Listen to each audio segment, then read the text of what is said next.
Hi, good afternoon, everybody. I guess first and foremost, thank you so much for joining us here. Ayani, thank you so much for that very kind introduction. I appreciate it. I'm happy to be back here a second time with CEB presenting. And as Ayani stated, today's topic is customer management, specifically tips that earn your clients' trust and hopefully referrals. So without further ado, we'll get started. But let's see here.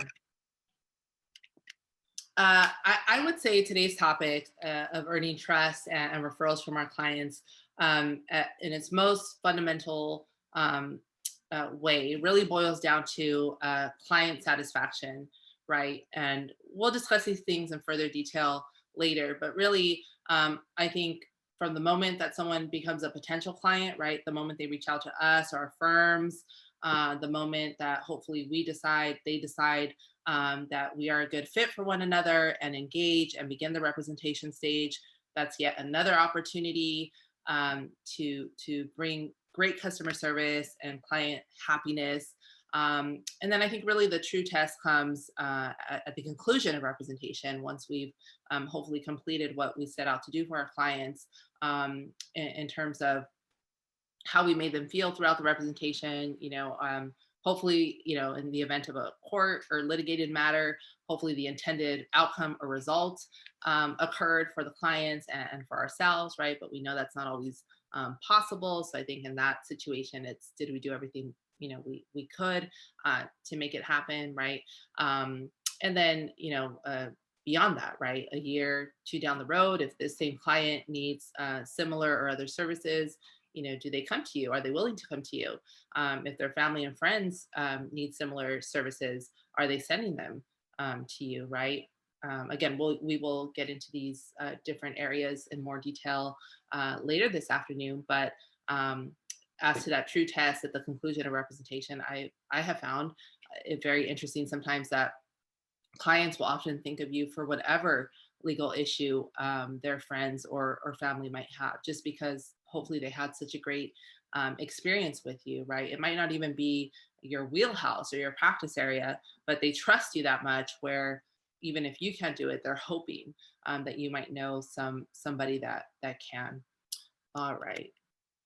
So this is a Zoom presentation, so I don't think we could call ourselves a Zoom presentation if we didn't do a poll. So we are going to do a poll here. So I'm actually going to, yes, thank you, Yanni. I was just going to ask for your help. But I think a question I wanted to ask our audience today that I thought will help further guide and orient our discussion and conversation this afternoon is this. What organization are you a part of? Are you, a solo practitioner, a solo firm like me? Are you at a small firm? Are you with a government entity or agency? Maybe you're with a nonprofit or other, maybe a more non-traditional setting. So I'm very curious in terms of our audience of where we stand. So if you could please take a moment and do the poll, I would appreciate it. Mm-hmm. Looks like about 75% have voted. I'll give it a few more seconds. Okay. All right, I'll hear the results. Are you able to see them? Share the results. There we go. Oh, here they are. Okay.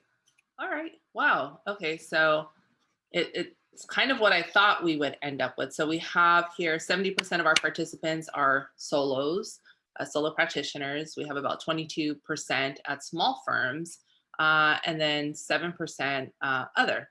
Okay. Wonderful. Well, I think no matter where on this poll we fall into, as attorneys, I think we are a service industry, very different than a restaurant or supermarket, things like that, obviously. But we are still a service industry, right? People come to us often in times of crises where things are not going right in their lives. So in addition to providing the legal service, whatever that may be, in our practice area, really, I think a lot of you can probably relate, and this might be a topic for another day, but oftentimes people don't just see us as their lawyer, they see us as someone that is trust and confidence, and to some degree, even though I'm certainly not a therapist, but sometimes I feel like I really have to just listen to my clients, even though I can't help them, with certain issues or aspects that they're dealing with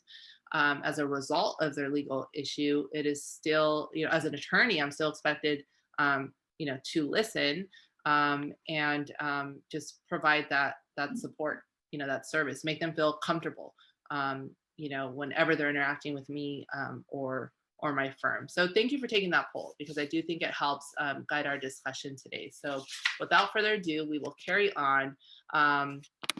But we have this interesting stat here that you might recall reading when you registered for today's discussion. And it comes from one of Clio's recent legal trends report. For those of you that don't know, Clio is just a client database system. There's many of them out there. We're not endorsing anybody here today, but they do often publish, reports as they pertain to the legal industry. And from this report, we provided the link here if you want to look at it further. They found that 62% of consumers ask friends and family for recommendations when they are looking for a lawyer, right? So I think at least for our solo practitioners and probably our small firm practitioners as well, a lot of the business that your firms are getting are probably, word of mouth, either repeat clients or new clients coming from friends and family that have had similar issues. So I think when we think of it that way, it really helps our focus as attorneys and where that should be. And then here's another stat. So again, this one's from lawyermarketing.com. Again, not endorsing anybody here, but they also have the statistic, and there's a link there if you want to take a look. And it says that 68% of legal consumers consider reviews from former clients as one of the most important pieces of information when hiring an attorney. And I believe they're talking about online reviews, right? So I think when clients come to you that have been referred by their families and friends, I like to call those warm leads, because usually when that happens for me, they've already kind of spoken to their family and friends. I feel like they know a lot about you already. And usually, at least for me, I consider them warm leads. And usually, as long as it's a good fit, and we appear to be getting along, they're usually going to retain. Versus kind of the more cold call folks. I think those are the folks, at least in my experience, that rely more on the kind of your online reputation, if you will, and maybe reviews that clients have left you before figuring out if they're going to call you and if they want to hire you, right? So, and I've listed below, we're not going to talk too extensively about these platforms, but I've listed some platforms where your clients can potentially leave reviews, or even peers, other lawyers or professionals in the community that have worked with you might consider, leaving reviews. There's, I don't use all of these, and there's certainly some that I use that are not on here, but like Yelp, right? That's very popular. Avo, clients can certainly leave reviews there, as can other attorneys for you. Google My Business, I have one of those. I think the only requirement with Google My Business or the Google listing is that the clients have a Gmail account, right? Then there's Facebook, which I think years past, they can give you like star reviews, 1 to 5. I think currently it doesn't allow you to do that. It's just like recommend or not, and then they can write a post. I've seen attorneys do it on their own website, where there's maybe a link that the clients could directly complete on the website, or sometimes the clients provide some sort of endorsement, a few sentences, if you will, and then the attorney or their web manager will post it on the website. So there's just many ways to do it, and I'll tell you, at least with me, sometimes you'll know those clients that are singing your praises, right? Maybe throughout the representation, they're just really enjoying working with you, and then hopefully after, you've made a really nice impression, they usually tell you, when that's the case. Hopefully that's more often, than not. I think that's really an opportunity for you as a practitioner to help you with kind of these cold call people that don't know you, or somebody that's worked with you but might want to work with you, get an impression of what that might be like. Is you might tell these clients that are saying, hey John, like you did such a good job, thank you so much for going above and beyond, or, we were down in the dumps, like, or this case was going south and, you did XYZ, like, thank you so much. So that would be an opportunity for you to say, you know what, Mr. or Mrs. Jones, like, thank you so much for your kind words. Like, that means a lot. If it's not too much to ask, and if you're comfortable, would you mind, on one of these platforms, posting what your experience was like with me, something like that, right? And then, maybe they'll do it, maybe they won't. People are busy, but it doesn't hurt to ask, right? Certainly if they're satisfied, or Mr. and Mrs. Smith, thank you guys so much, for speaking to me about your experience, with my estate planning process. Would you consider, one or both of you consider writing a review here, right? There's many ways to handle it. And again, we're not going into that, extensively today, but I just wanted to put it out there of how you might want to handle situations like that, with particularly satisfied clients, right? All right, carrying on here. Okay, so I know we're not giving any CLE credits through today's presentation, right? So I feel bad doing this, but we're going to do it. We're going to talk a little bit about rules of professional conduct, because this is a CEB presentation after all. But when I was thinking about the delivery of today's information, I said, wow, I think some rules of professional conduct that are really triggered in the client satisfaction process, be it potential client, existing, and then once the representation has ended, is really these 3 C's. And I think at some point in our law school careers, we all had to take some sort of class on these rules of professional conduct. At my school, at Loyola, it was called ethical lawyering, right? It may have been something different at your law school, but in my class, I remember the focus was the 3 C's, right? All the cases we read, and of course, they were not happy cases. They were all cases about lawyers being disciplined, by the state bar, like scary stuff, right? But those 3 C's that my law school professor really ingrained in us was competence, confidentiality, communication. Competence, confidentiality, communication. And I'll tell you, going on to this next slide here, like when I hear or read state bar, when I think of rules of professional conduct, it's not necessarily happy feelings. And I'm being honest with you, it's more like I think discipline. I think bad, right? But I think and, that's a conversation for another day. But I think really, if we think about these things and change or challenge ourselves, at least to change how we think about them, they're really these duties are really, in my opinion, opportunities to serve our clients well. Okay, so I'm going to talk briefly about the 3: competence, confidentiality, communication. But I think for the purposes of today's discussion, which is client satisfaction, of the 3, I'm really going to zone in on communication, right? So I'll leave that one for last, not because I think one is more important than the other, right? As lawyers, we have a duty to these professional rules of conduct, right? That we must adhere to. But nevertheless, let's go. So competence, you have a link here to the rule. It's rule 1.1. A lawyer shall not intentionally, recklessly, with gross negligence, or repeatedly fail to perform legal services, with competence. A mouthful, right? And you click on the link, there's more description. But I think we all pretty much know what that means in terms of, when we choose to take on a matter, we have the requisite qualifications to do it, or the time and ability to learn how to do it, or are we going to get somebody's help to do it, right? We all know what that means.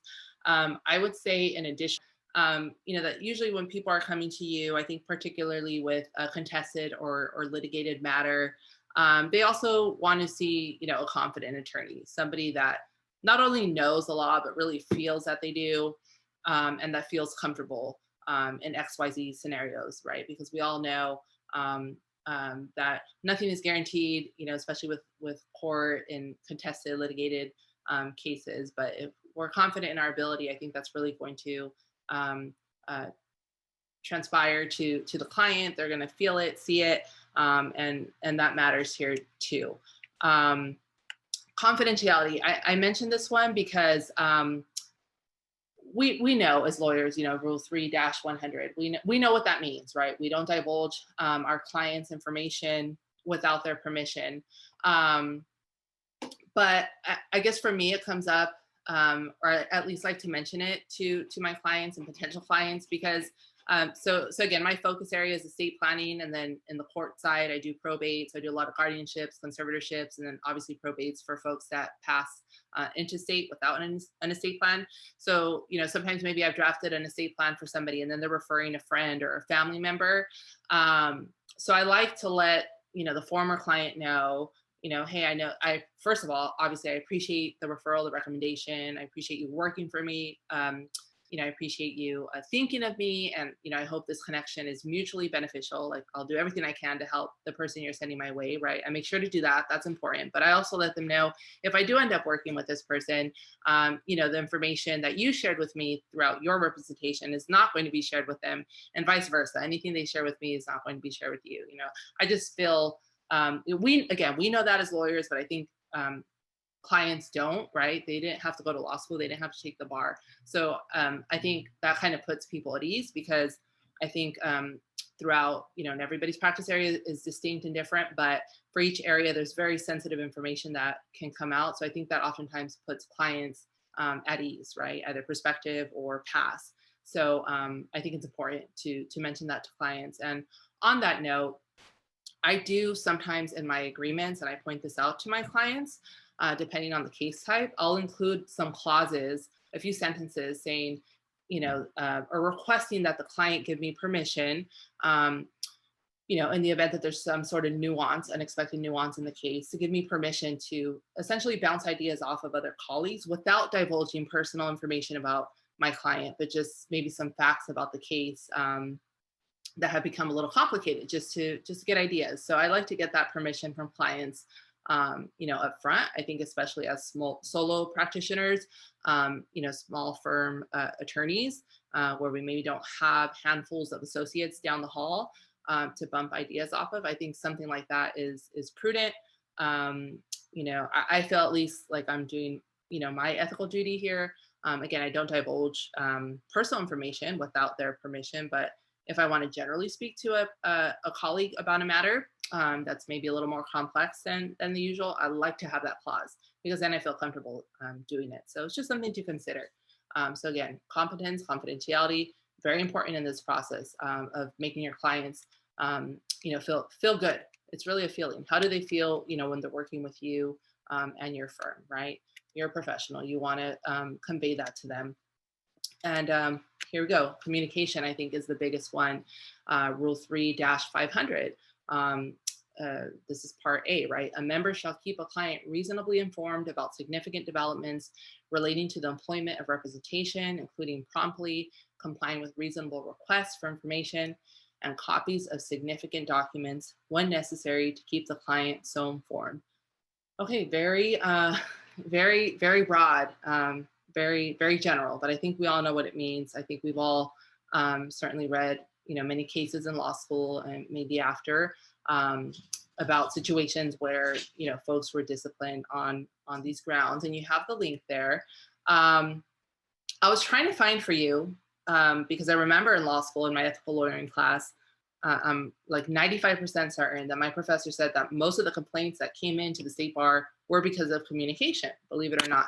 I couldn't find the exact stats, but I did provide here a link to a recent annual discipline report from the state bar in case anybody wants to take a look. It has a lot of stats of, like how many complaints were filed. And I guess there's kind of various levels of discipline that they can approach each case or complaint with. So, that might be, it's 131 pages. So just warning you now, I was trying to find that stat for you, but so communication is the big one. So again, I want us to focus on that, but I guess what I want us to do here in this discussion and hopefully beyond is to challenge ourselves to view these rules as more of an opportunity, like an opportunity mindset to do good for our clients versus, oh my gosh, I have to follow the rules of professional conduct because I don't want to get disciplined, right? This kind of fear mindset. I want us to look at it more as opportunistic, right? Yeah, there's these rules of professional conduct, but look how vague this rule is. A member shall keep a client reasonably informed okay, what reasonably informed means is different practice area to practice area, solo practitioner to solo practitioner, small firm to small firm. So I guess what I'm trying to say is we have a lot of control in these roles of what that looks like, right? Um, so I think it's an opportunity for us to be proactive, um, in how we communicate with our clients to enhance their experience with us, pretty much from start to finish. And again, as we discussed earlier, and we're about to divulge into a little more right now, is this all starts from the beginning, right? When the clients first reach out to us, seeking some sort of assistance, right? I think the solo practitioner, the small firm attorney, we obviously have challenges of our own versus our colleagues that work at the big firms, right? But I think definitely one of the pros of being solo or at a small firm is we do get a lot of control about the cases we take on and the clients we take on. So hopefully we've identified what that means to us, kind of in essence our values. What will we do? What will we not do? Right? Because I think ultimately that if we have that set in place, then we attract a certain type of client. Again, hopefully the clients we want, which means that hopefully our experiences as attorneys is going to be more enjoyable, and that working with our firms is going to in turn be enjoyable for the client. So again, so this all starts client satisfaction at this level, at the potential new client stage, right? So maybe a client has a potential client has reached out to your firm. So it all starts with, when they first reach out, how are they greeted? Are they greeted? What happens when they call? Do you answer? Are you maybe, your first year into solo practice and you have that luxury? Does it go to voicemail? Do you have a call service? Do you have an assistant? Whatever the case may be, how are they treated? Are they greeted in a friendly manner, in a welcoming manner? What happens in terms of setting up the consultation, right? Are they just given a date and time? Are they, is maybe some information captured, an email address, a phone number, where they're going to receive some sort of a confirmation, right? Making it more, official on your end and on their end. Is there going to be a consult fee, right? Nobody likes surprises. And I think that's something that's very important to communicate early on, with clients. Nobody wants surprises. So is there going to be a consult fee, right? Are they going to be expected to pay that at booking? Or will it be at the appointment, right? You don't want them to show up at the appointment or on your Zoom or phone call. And then, they're being asked for, card information. And they're like, what's going on, right? So, you want to be upfront with that. What's the fee going to be, for how much time, and when does it have to be paid, right? And then ultimately, when you're, again, this potential client stage, when you're having that consultation, you're hopefully vetting out what these clients' needs are, not just legally, but, is this somebody that's going to need a lot of hand holding, or are they going to be comfortable, with the occasional communication? Do they need daily communication, weekly communication, right? All these things matter, because really it's hopefully, there's filters that you're processing the information through to determine if this is going to be a good fit for your firm. And I think a lot of practitioners vary on how much detail they want to give in a consultation, about how the case flow process might work. And again, this is going to vary from practice area to practice area, but I'll tell you for myself, the transactional side, which is the estate planning, right? Wills, trusts, financial powers of attorney, health directives, guardianship nominations. That's, very transactional. We're not dealing with court, versus my court cases, the probates, the guardianships, conservatorships. They're different, systems, ultimately. So I try to get into early on in this consultation phase, just give folks the gist of what things are going to look like in terms of timing, right? I try and get a sense of, okay, Mr. and Mrs. Jones, how soon are you trying to complete your estate plan, right? Because if we're consulting today, March 31, and they want it done tomorrow, April 1, it's probably not going to be a good fit, or it's probably not going to work out, right? So I think, again, communication. you can't get enough of it, right? Asking those questions early on, I think it's going to lend itself to client satisfaction as well as your own, because everything's put out there, on the table, right? Conversely, Mr. and Mrs. Jones are telling me, oh, there's really no hurry. It's just something, we've been putting off for some time, but we really need to get it done. Okay, Mr. and Mrs. Jones. Well, traditionally, in my law firm, I've noticed from start to finish, usually is about a 4 to 6 week process. Just an example, right? If everything goes smoothly. Some clients need less time, some clients need more time, but just to give you a general idea, that's how long it takes. From the moment we onboard to draft the instruments, you review them, you're happy with them, we execute them, we report a deed, so on and so forth. Right. So I find that makes people feel very comfortable. It's like, oh, okay, yeah, like I can work with that timeline, or, oh, no, I want this tomorrow. I want this next week. We're probably not going to be a good fit. And that's okay. I'm glad we discovered this, up front.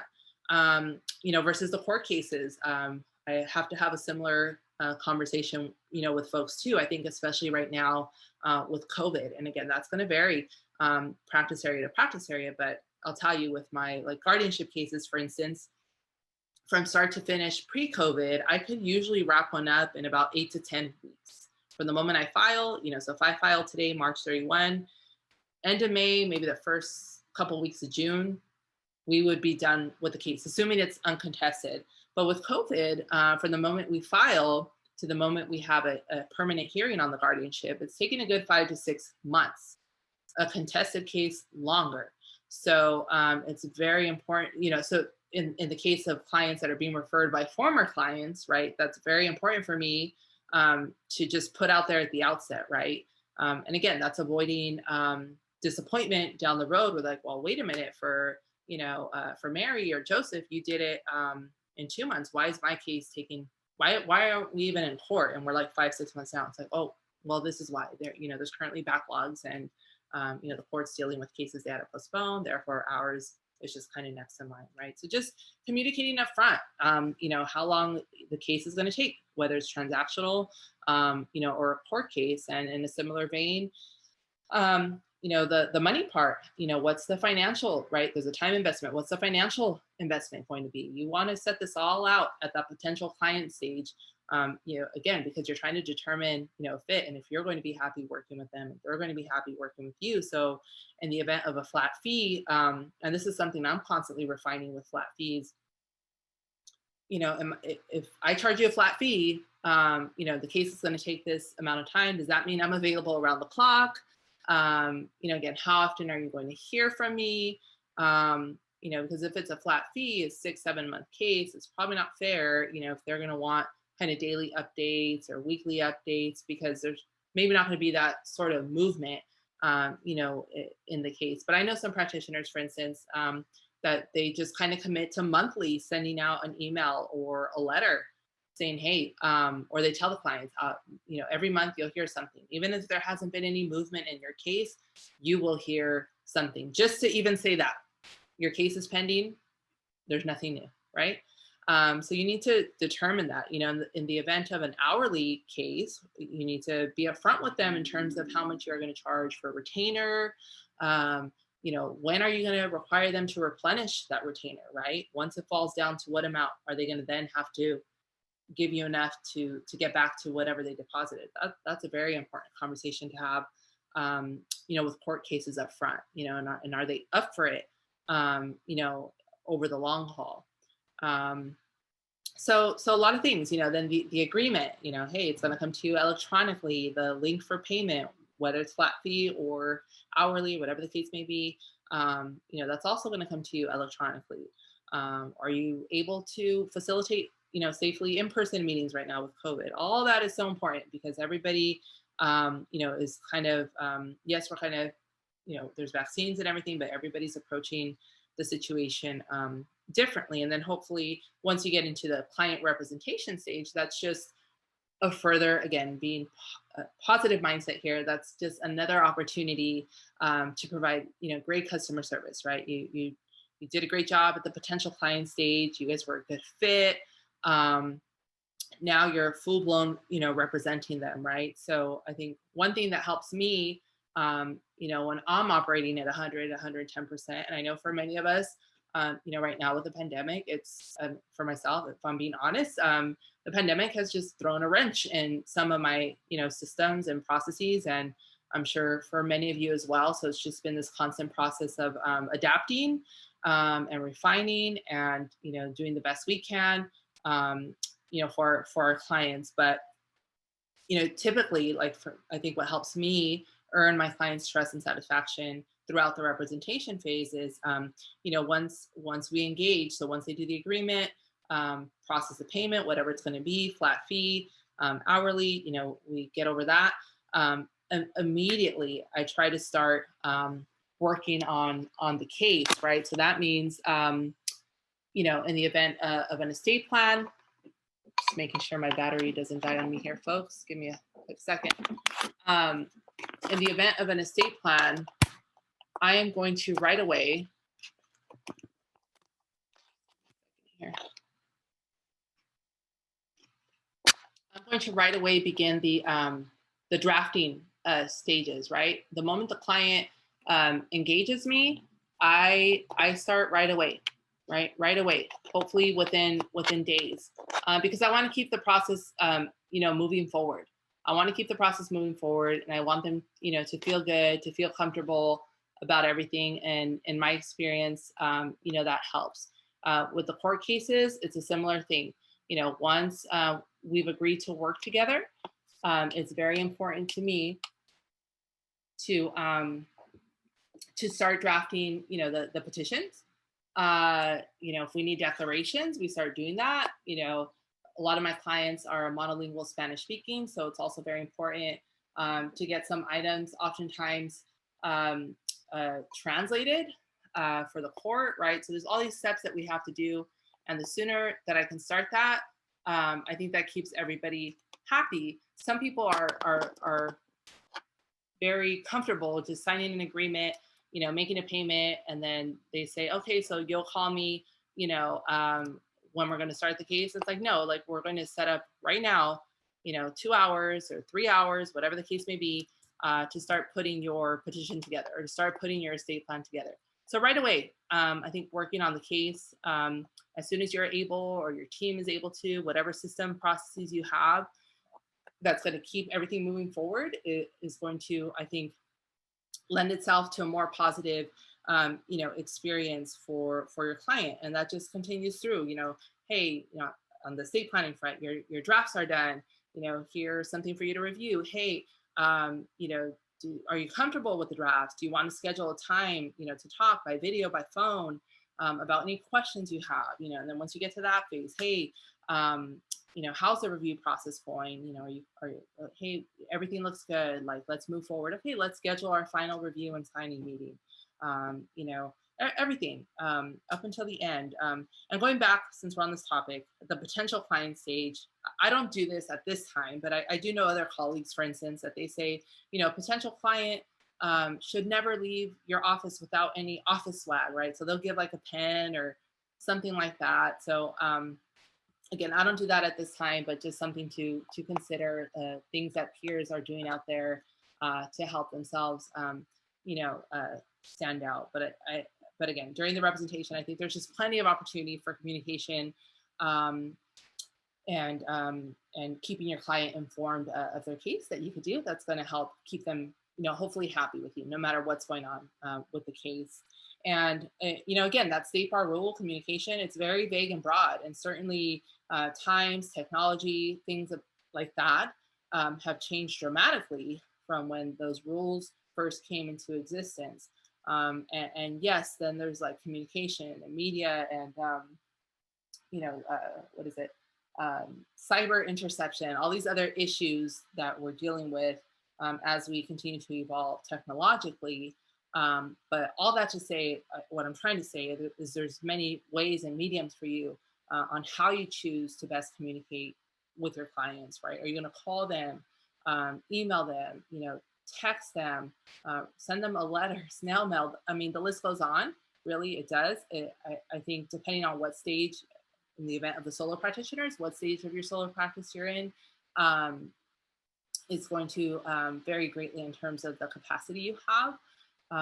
So I know like me, like I'm officially this month 5 years into my solo practice, and obviously as time has gone on, I've gotten busier.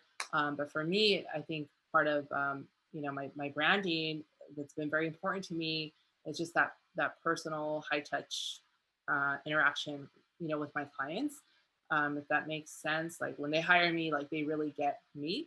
Um, like I don't pawn them off to another attorney or to like assistants. And again, this gets harder as time goes on, but you have to figure that out for yourself, and what's important to you, and how you're going to do it, right? But again, the client representation phase, opportunity for communication with your court cases, right? Okay, once you got those petitions done or that motion, whatever you're doing for them done, I have found, even though to me it seems like uh, kind of second nature. I know once it's done, it's going to get filed. Just taking that extra step sometimes to let the client know, like, hey, I filed it. This is the case number. This is the hearing date. Like they get so excited and and happy. Oh, thank you for letting me know, and that type of thing. So and then like in my guardianship cases, we then have to deal with investigation by the court. If it's contested, there's oftentimes appointed counsel, for the minor children. So we're just kind of dealing with different folks and whatnot. But again, just keeping them informed. They're super happy about it. And then, kind of what we were talking about before, you'll usually know who your cheerleaders are throughout the representation and at the end. I think we've all had those experiences. Those are usually the best clients where they're happy no matter what. They're happy to hear from you, and they make it known. So if you have those clients and again they're singing your praises, like why not? There's no shame in asking them, like, hey, will you write this review for me? Why not? They're already telling you they're happy. I mean, why not? Why not? You've earned it. That's my opinion. And if they can't or you're not able, it's okay. You at least you asked, right? So that helps us dovetail into the beyond representation, ongoing relationship with these clients or relationship building. The referrals and word of mouth. I don't think always comes immediately, right? It takes time, but it does happen. And you'll know because sometimes the client will have a similar issue come up, in the event of trust in estates. Sometimes they need amendments, they need to revise something, right? So they'll usually contact you. So if you haven't had a conversation with them prior about how they felt about working with you, usually when you get that call or email, you're like, oh, they must have liked it, right? They're coming back. It's like the conversation I was having with my daughter the other day. I took her to breakfast. She wanted to get out, patio dining. She wanted a hot cocoa with whipped cream. And we're sitting there and she's looking, at the restaurant, and she's like, oh, look, why do they have a big picture of a hamburger, on the window? And I'm like, well, it's part of advertising. Like the picture of the hamburger looks very good, delicious. And, they're hoping that that'll get people to come inside the restaurant and eat. And if the hamburger is actually good, if they enjoy it when they eat it, hopefully they're going to come back. And she just kind of looked at me and smiled. I think she understood the concept. But it's similar here. When you're getting that call or email, we don't. I think there's not really an opportunity of for feedback a lot in the law. I think especially when you're on your own. So definitely as a solo practitioner or any practitioner, right? When someone tells you, how much you help them or what an impact you've had in their life, like at least for me, that's been very impactful and meaningful. So when that happens, like I said, it's an opportunity to thank them for thinking of you. You don't know ultimately what's going to happen.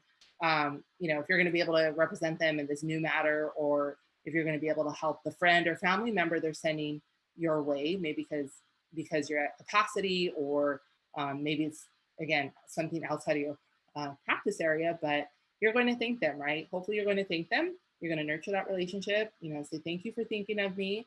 I will be on the lookout for when so-and-so reaches out. I will do my best to help them. If I can't, I will do my best to provide, referral for hopefully somebody that can. And I have found in my experience that, people are very, very happy, when you're able to do that. And again, how you convey that: call, email, thank you card, there's so many ways to do it, right? But the important thing is that you do it, because it matters. So goodness, I think the time always flies here when we're having fun. So we're getting to the end of our presentation here. So I think before we open up for potential questions or comments or thoughts, again, the majority of folks here are solo and small firm practitioners. I always welcome the opportunity to learn from others. Again, I'm not the this is not I'm not the expert here, right? I'm just sharing, my experiences, my viewpoints of what I think has earned me, my clients' trust and satisfaction.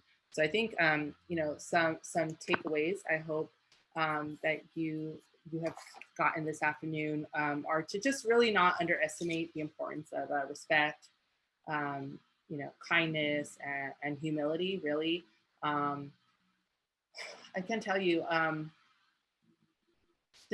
I've had people over the years, clients and fellow attorneys, just comment on.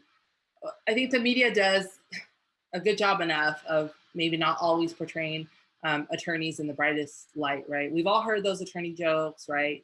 People make them, they laugh at us until they need us, right? I'm sure you guys can relate. We've all been, pulled to the side, at a social gathering, or kind of maybe in a situation where we don't necessarily think is appropriate to be giving legal advice, but it happens. Like, people need us, and again, that kind of goes to that whole confidentiality thing, and how we're going to handle the situation. But I guess in those situations, I would just encourage you to kind of try and step in this person's shoes, right? Oftentimes, again, when people come to us, it's times of crisis.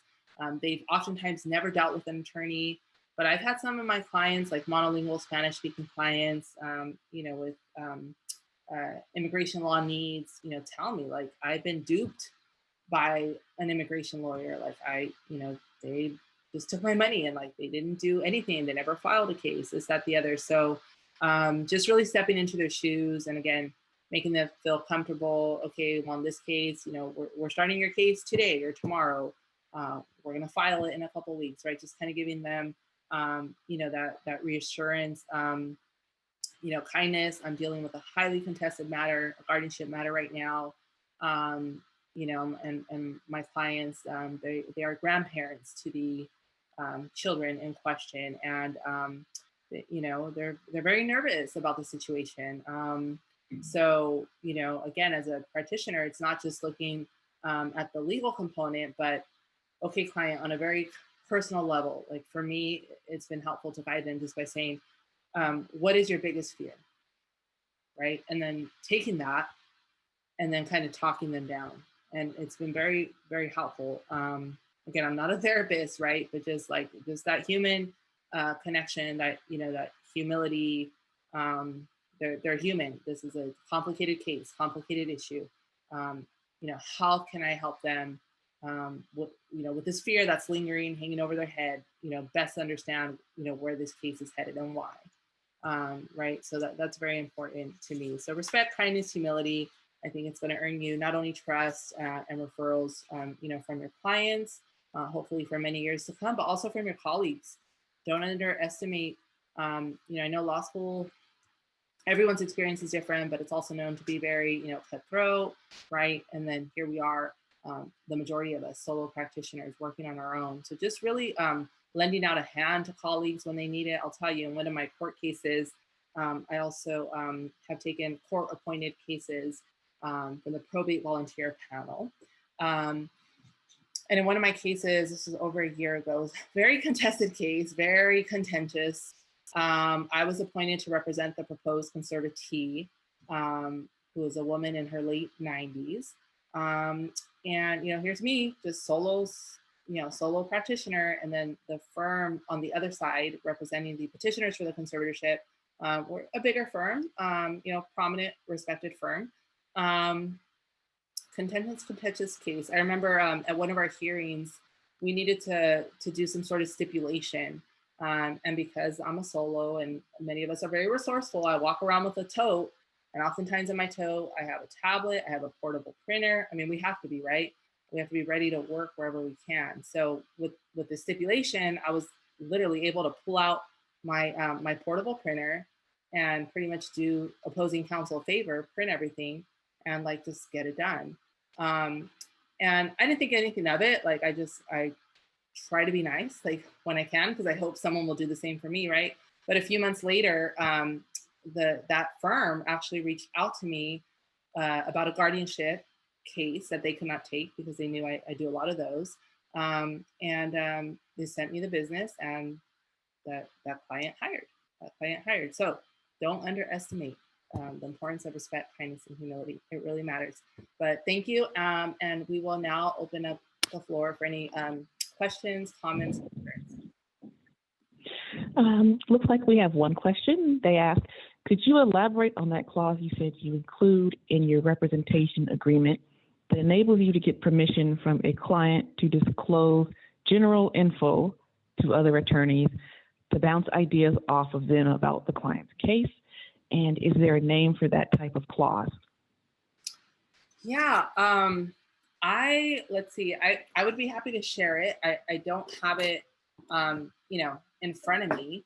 But I mean, it is very generic. It's like 4 or 5 sentences, and again, I would never divulge like my client's name or anything like that to identify them to another practitioner or to anybody. But again, my rationale for just including it up front in some of my agreements is just because I know certain cases, we tend to hit certain roadblocks for whatever reason, and I just want to in advance have permission from them to kind of generically speak about their case, right? So I could tell another attorney, like, hey, I have this case at mosque, or hey, I have this case in the Santa Ana, probate court, and these are the facts, or this is what's going on, or such and such issues being challenged, then this person has dealt with a similar situation, so they could tell me how they've been successful in a similar case, for example. So it's more for that kind of very generic kind of back and forth, again, without divulging names of the clients or any addresses, phone numbers, any type of identifying information. But I'd be happy to pull that clause out from an agreement later, and share it with the participant or the participants that are interested, if that would be appropriate, Yanni. Yeah, I think that'd be fine. We can have them forward their question to our email, and we'll get you in contact with them. Thank you. Mm-hmm. But I'm sorry, to add on to that. So I have had clients over the years sometimes want to share like their estate plan, let's say with somebody else, the draft. And I'm very careful about it, because I want to preserve confidentiality. So with something very specific like that, sometimes they tell me up front, so I'll include a clause in my agreement saying, Melissa Jones, want the attorney to share XYZ information with this person via this form of communication. And then I'll oftentimes have like a standalone too. And then I explain that my recommendation is usually not to do that, right? We don't want to waive confidentiality. But, so I explain kind of the cons to it. And then I let them decide. And then if they sign the waiver, well, then I will go ahead and divulge said information, right? Or in a few cases, I've had to bring on like a co-counsel, to help us through some complications that have come aboard in the case. So for those cases too, I will get obviously permission from the client in writing to share, their file with attorney B, for example, right? And then I won't do it until they sign it. So that's just an example of how I use those type of permission from my clients on a more generic basis, and then a more detailed basis when what I'm asking them is requiring me to actually, hand over personal identifying information. Thanks. Looks like we have another question from Kenneth. They ask, how do you deal with the highly variable cost of litigation when telling the potential client about the case? Yeah, that's a great question.